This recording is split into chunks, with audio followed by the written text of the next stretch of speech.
चांगलंच बोलवलं की प्रेम प्रेम म्हणून माझ्याकडनं माझं काम काढून घेतलं. तिच्यात अडकलं म्हणून त्रास होतो.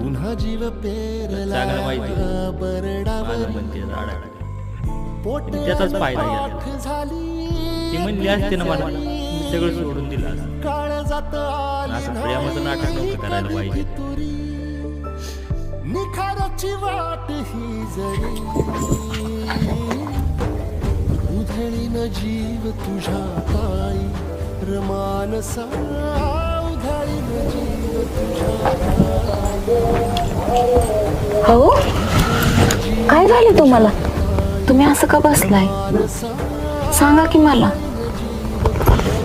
ओ, तुम्ही रडताय का? हो, काय झाले सांगाल का नाही? काय नाही झालं, मग डोळ्यामध्ये काहीतरी गेलं म्हणून पाणी येतं.